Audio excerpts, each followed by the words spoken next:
Hello friends, welcome to tuition KVS. Discuss करेंगे आज हम इडियम और फ्रेजेस के बारे में। ये हमारे कुछ सुपर 30 इडियम और फ्रेजेस जो हर कॉम्पिटिटिव एग्जाम में आते हैं, कहीं भी पूछे जा सकते हैं।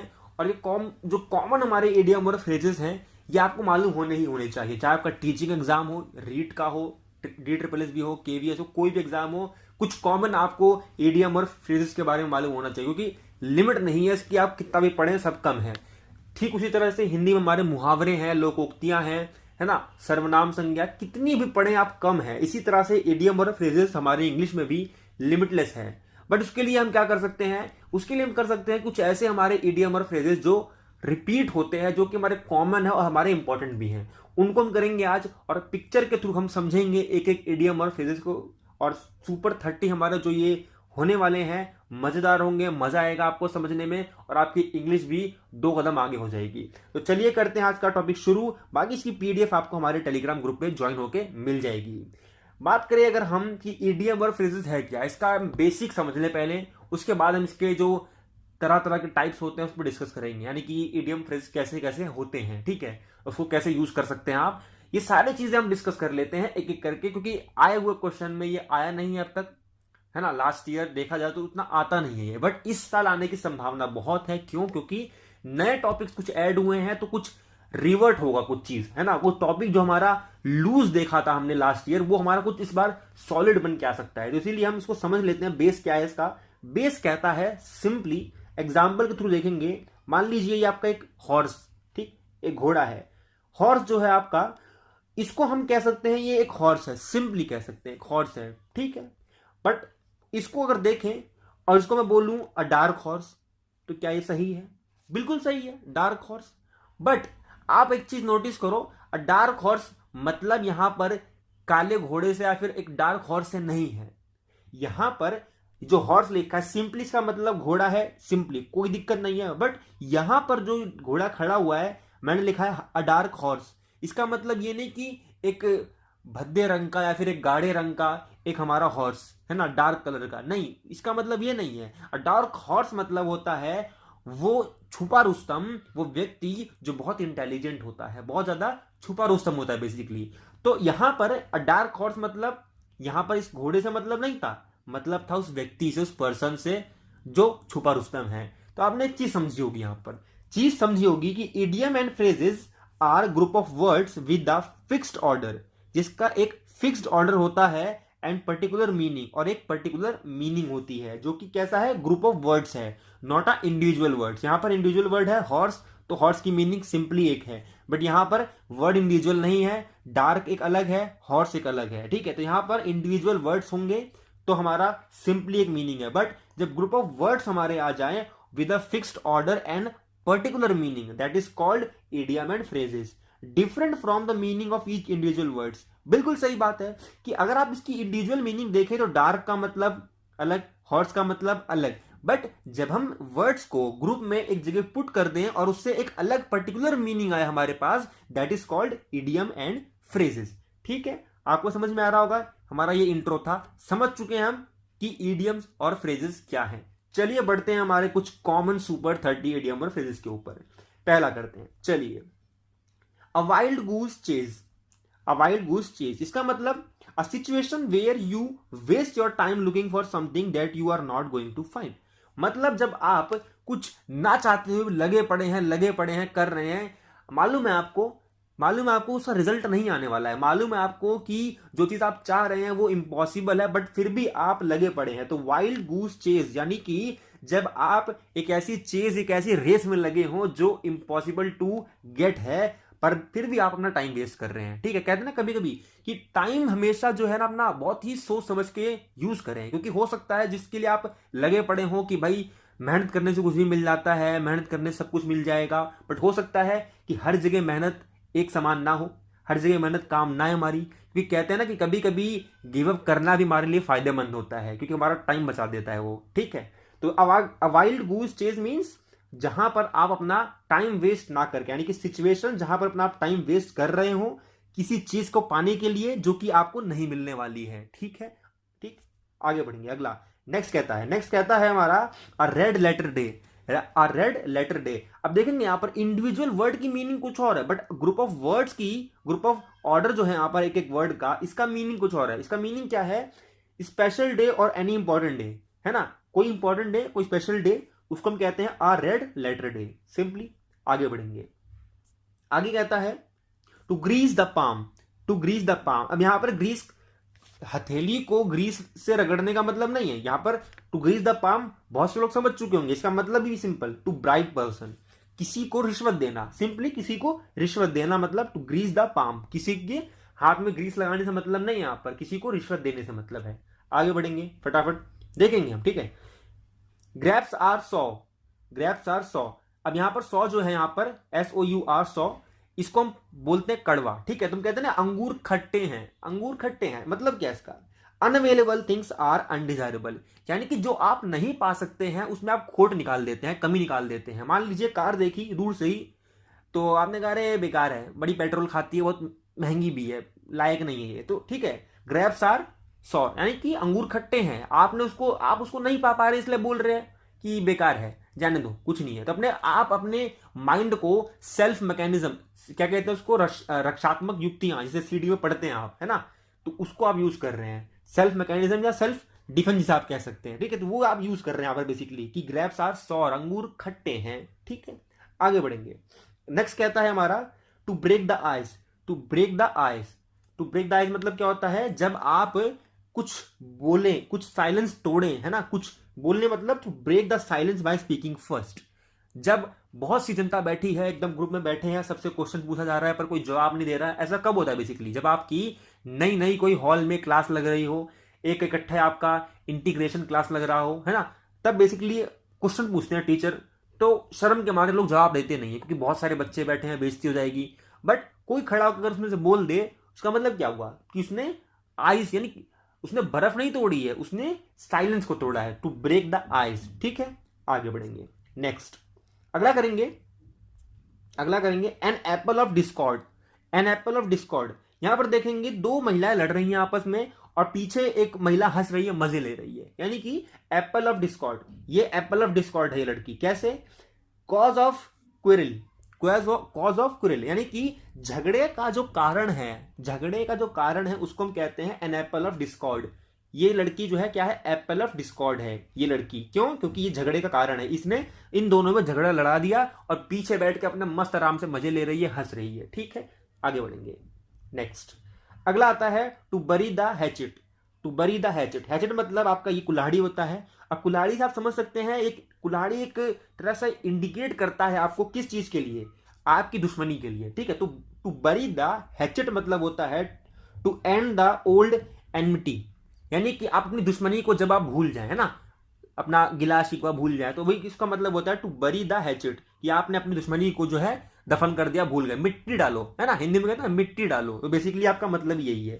आगे बढ़ेंगे। अगला नेक्स्ट कहता है बाय फिस्ट and starts, by fits and starts. इसका क्या मतलब? बहुत सिंपल मतलब है समथिंग डन इरेगुलरली। आप सोचते हैं कि आज मैंने कसरत कर ली है, कल फिर करूंगा, बट कल से फिर से वही अपना जीरो। तो फिर आप कुछ चीजें जब आप इरेगुलरली करें, यानी कि आप रेगुलरिटी में ना हो, शेड्यूल में ना हो, बस आप मर्जी का करते रहें कि आज कर लिया, फिर 2 हफ्ते बाद कर लिया, फिर अगले महीने कर लिया, है ना, कोई रेगुलरिटी ना हो, पंचुअलिटी ना हो, बेसिकली उसको हम कहते हैं बाय फिट्स एंड स्टार्ट, कि आपको धक्का देके काम करवाया जाए। That is all about it, ठीक है। आगे बढ़ेंगे। नेक्स्ट क्या कहता है? By leaps and bounds, by leaps and bounds.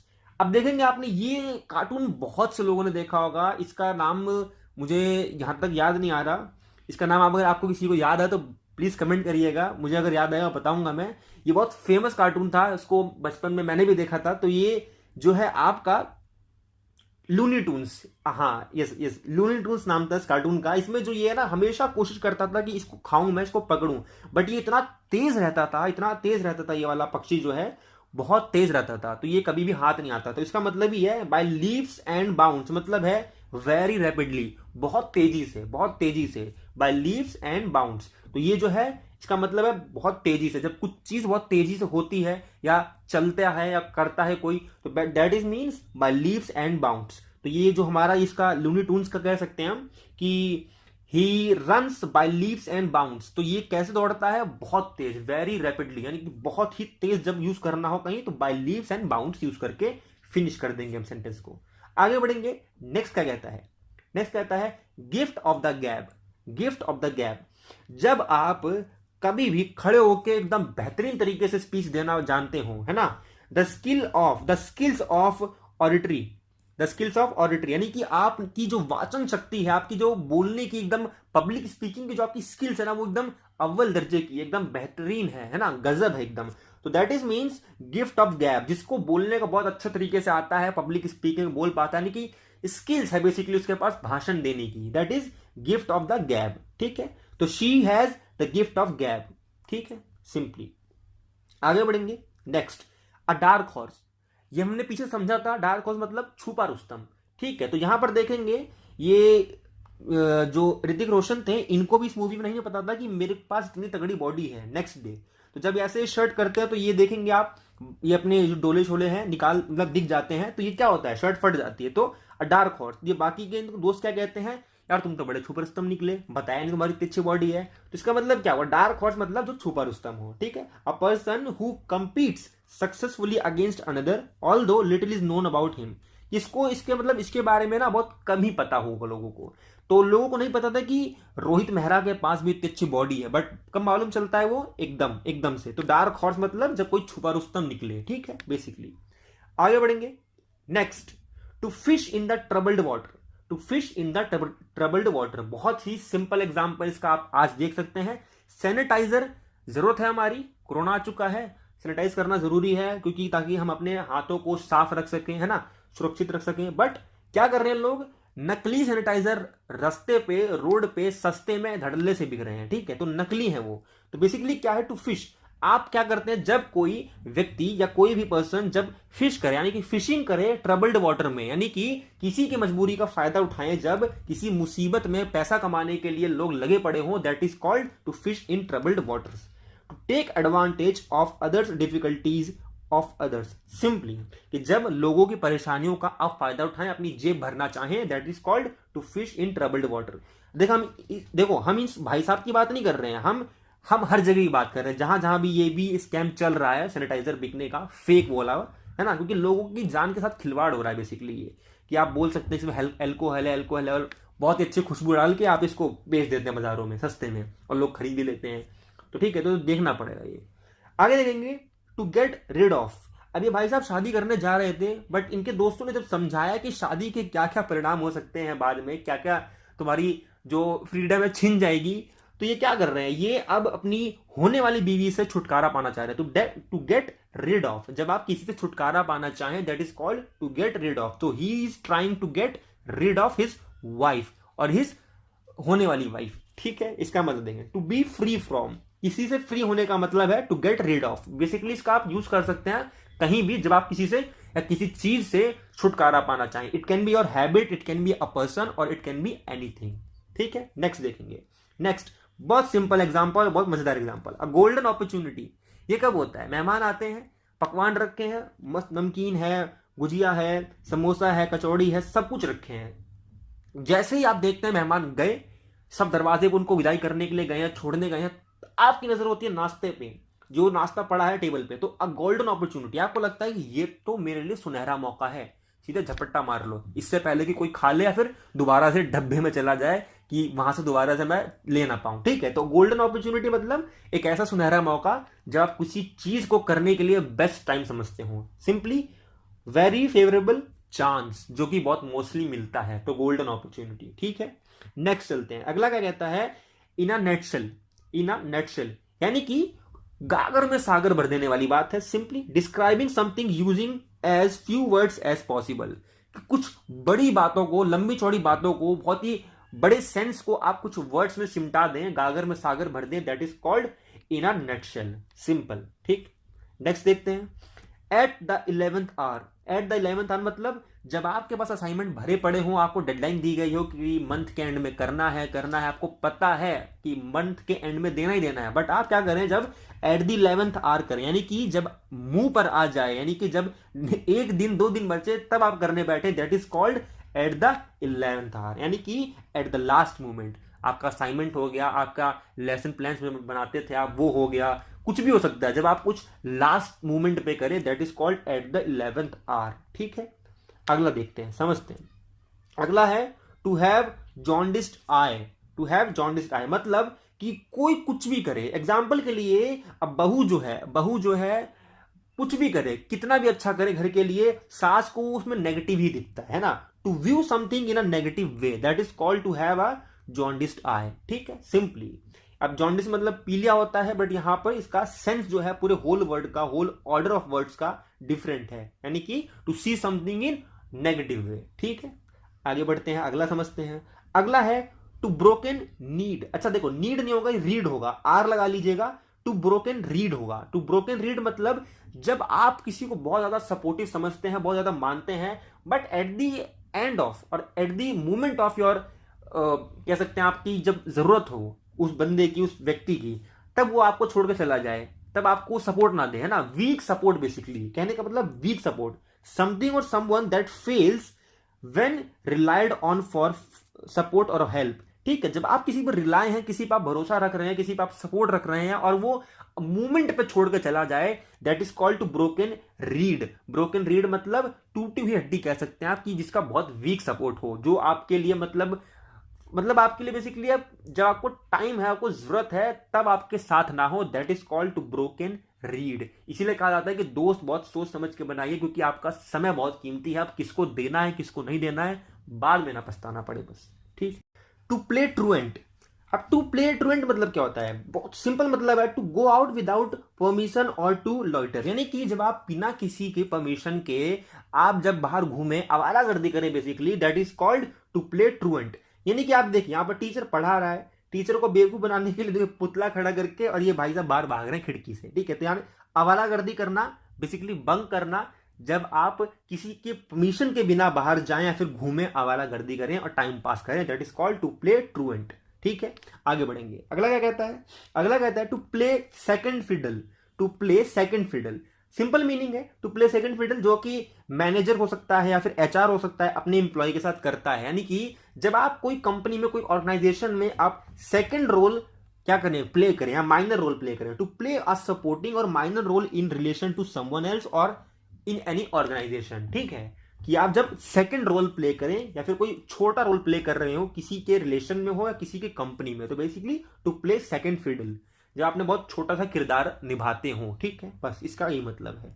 आगे बढ़ेंगे। अगला अ स्लिप ऑफ टंग, बहुत सिंपल कॉमन है, यूज करते हैं हम। अ स्लिप ऑफ टंग यानी कि समथिंग सेड अनइंटेंशनली, या आपने कुछ जानबूझ के ना कहा हो, है ना, आपका स्लिप हो गया हो, आपने बस बोल दिया गलती से, अब वो स्लिप हो गया और लोगों ने रिकॉर्ड करके उसका जुमला बना दिया कि भाई इसने ये कह दिया, इसने ये कह दिया। ठीक है, तो वो बेसिकली स्लिप ऑफ टंग होता है। आगे बढ़ेंगे। अगला द प्रोज एंड कॉन्स, तो आपको पता ही है किसी का नेगेटिव एस्पेक्ट और जो है हमारा पॉजिटिव होना, the good and bad sides of something और सिचुएशन। ठीक है, सिंपल है तुम्हारा। नेक्स्ट क्या कहता है? To nip in the bird. To nip in the bird, ताबूत में आखिरी कील, यानी कि to stop something before it can develop into something serious. यानी कि कोरोना का एग्जांपल ले लीजिए। कोरोना के एग्जांपल में देखेंगे, उसे इसका एग्जांपल उतना सूट नहीं करता, बट कुछ कुछ सूट करता है कि कोरोना इससे पहले की बहुत ही बड़ी महामारी बन जाती, मतलब बन तो गई थी बेसिकली, पर इंडिया में बहुत तगड़ी जो है लाइन लग जाती है लोगों की। इससे पहले क्या गया, लॉकडाउन लगा दिया गया। ठीक है, तो लॉकडाउन लगाने का मतलब to nip in the bird, ऐसे कुछ काम आया नहीं आया ये हम नहीं कह सकते, बट हाँ बहुत हद तक कंट्रोल किया गया। और उसके बाद हमने अपनी जितनी भी सिक्योरिटी थी, जितना हमारा हॉस्पिटल था, जितना हमारा मेडिकल स्टाफ था, सबको हमने क्या किया, इम्प्रोवाइज किया। उसके बाद हमने तब जो है हम लॉकडाउन खोलने के लिए सक्षम हो पाए। ठीक है, तो निप इन द बर्ड मतलब होता है जब आप किसी चीज को बिल्कुल ही रोक दें, यानी कि to stop something before it can develop into something serious. But अब तक ये रुका नहीं है, इसलिए मैंने बोला ना सिचुएशन के अकॉर्डिंग जो हमारा एग्जांपल है ये थोड़ा सटीक बैठता, थोड़ा नहीं बैठता कोरोना वाला। बट इसका मतलब सिंपली यही है, जब कुछ चीज भयानक रूप ले ले उससे पहले ही आप उसको जो है स्टॉप कर दे, बंद कर दे, रोक दे, प्रिवेंट कर दे। To nip in the bird, simple. ठीक, आगे बढ़ते हैं। अगला द ब्लैक शीप। अब ब्लैक शीप यहां मतलब छुपे रुस्तम से नहीं है, वो डार्क हॉर्स मतलब है छुपा रुस्तम। अब ब्लैक शीप मतलब होता है simply undesirable one who is opposite of its group members, यानी कि जो बिल्कुल ही अलग हो, द नेचर इसका बहुत अलग हो लोगों से। यहां पर मान लीजिए सबके सब मजाकिया टाइप के हैं, सबके सब एक्सट्रोवर्ट हैं, बट इनमें से एक अगर इंट्रोवर्ट होगा that is the black sheep, यानी कि वो बाकियों से अलग है एक ही ग्रुप का, एक ही फैमिली का, बट बाकियों से वो अलग है। The black sheep someone who is different in the nature of other members. ठीक है, आगे बढ़ेंगे। नेक्स्ट क्या कहता है, to rest on one's laurels. बहुत सिंपल मतलब है इसका, to rely on one's past achievement, यानी कि किसी का कोई पास्ट अचीवमेंट है, अब उसने पास्ट अचीवमेंट जो है उसका, उसी के भरोसे वो अपना लगा पड़ा है। एग्जाम्पल के लिए मान लीजिए एक नेताजी हमारे हैं, उन्होंने एक विधानसभा का चुनाव जीत लिया, ठीक है, अब चुनाव जीत लिया है तो एकदम बिल्कुल निश्चिंत हो चुके हैं कि भाई नेक्स्ट चुनाव ही मैं ही जीतूंगा क्योंकि ये वाला भी मैं जीत चुका हूं। तो बिल्कुल वो कोई फर्दर एफर्ट नहीं कर रहे हैं अपने नेक्स्ट चुनाव के लिए, बस आराम से बैठे पड़े हैं। तो जब भी कोई रेस्ट करे अपने पुराने अचीवमेंट पे, और उनके साथ वाले जितने भी उनके हमारे कह सकते सपोर्टर हैं, जितने भी हमारे फॉलोअर्स हैं, वो भी उनके साथ साथ अपना कि मेरे चाचा जी तो ये हैं, मेरे ताऊ ये हैं ना, ठीक है, तो वही है, किसी के पास्ट अचीवमेंट पे जब हम रिलाई करें कि मेरे से फालतू में बोलना, मेरे चाचा विधायक हैं, है ना, तो ये सब जो काम होते हैं बेसिकली हमारे देखेंगे टू रेस्ट ऑन वंस लॉरिल्स, यानी कि किसी और के पास्ट अचीवमेंट पे जब हम रिलाई करें, भरोसा करें, यानी कि उस पर हम ज्यादा वो बेसिकली हम धमकी देने के लिए यूज कर लेते हैं इसको बहुत जगह की, है ना, कि मेरा तो ये है, मेरा तो ये रिलेशन है, मेरे से फालतू मत बोलना है। तो बेसिकली यही इसका मतलब है, to rely on one's past achievements. और वो बंदा जिसका वो अचीवमेंट है वो भी कुछ अब फर्दर एफर्ट्स नहीं मार रहा अपने नेक्स्ट अचीवमेंट के लिए, क्योंकि उसका वो पास्ट अचीवमेंट है ना, फ्यूचर तो है नहीं उसका वो। ठीक, अगला क्या बोलता है, to read between the lines. To read between the lines simply मतलब है इसका to detect the hidden meaning, यानी कि जब आप हिडन मीनिंग जानना चाहें, तो आप कुछ खोज रहे हैं, कुछ आपको सीक्रेट जानना है किसी का कि भाई क्या बात चल रही है, मेरे बारे में बात चल रही है, इसने क्या बोला, किसने बोला, है ना, तो आप क्या करते हैं, to read between the lines, आप बहुत ही बारीकी से चीजों को समझते हैं, लोगों की बातों को सुनते हैं। ठीक है, अगला old head on young shoulders, यानी कि जब बच्चा बचपन में ही बहुत ज्यादा जो है यंग हो जाए, बचपन में ही जब बच्चा बहुत ज्यादा यंग हो जाए, यानी कि एल्डर हो जाए कह सकते हैं बेसिकली, यानी कि सिंपली मतलब है showing knowledge beyond your age. जब आप या बच्चा जो बहुत छोटा है, बहुत ज्यादा मतलब उम्र नहीं उसकी, और उसने दुनिया बहुत ज्यादा देख ली है, यानी कि उसकी नॉलेज बहुत ज्यादा है बेसिकली, उसकी एज से देखा जाए, उसके एज के अकॉर्डिंग नॉलेज हमारी क्या होती है, छोटा बच्चा है उसकी एज की नॉलेज कितनी होगी, उसकी नॉलेज होगी उसके क्लास के अकॉर्डिंग, या फिर उससे थोड़ा कम होगी या ज्यादा ही होगी। बट वो बच्चे जो अपने एज से ही, या फिर कोई व्यक्ति जो अपने एज से बियॉन्ड नॉलेज रखता हो, ठीक है, तो उसको हम कहते हैं old head on young shoulders. ठीक, आगे बढ़ते हैं। अगला क्या कहता है, to feather one's own nest. जब आप फेदर देखो, अब जब आप अपना खुद का ही घोंसला बनाने में लगे पड़े, यानी कि जब आपको दुनिया से मतलब ही ना हो, आप अपना ही घोंसला बनाने में लगे पड़े हैं, अपनी जेब भरने में लगे पड़े हैं, चाहे वो पैसा आप मरने के बाद ले जा पाओ या ना ले जा पाओ, बस आपको अपनी तिजोरी भरनी है, तो ये वाला काम जब कोई करे तो that is called to feather one's own nest. ठीक, टू फुलफिल सेल्फिश डिजायर्स। ठीक है, सेल्फिश होनी चाहिए, यानी कि अपनी वो एक तरीके से देखा जाए वो लाजमी नहीं है, लोग भूखे मर रहे हैं पर अपनी जेब भरे जाओ, ये वाला काम है ना, तो सेल्फिशनेस वाली बात हो जाती है यहाँ पर बेसिकली। ठीक है, तो हमारे सुपर 30 कुछ इडियम और फ्रेजेस थे।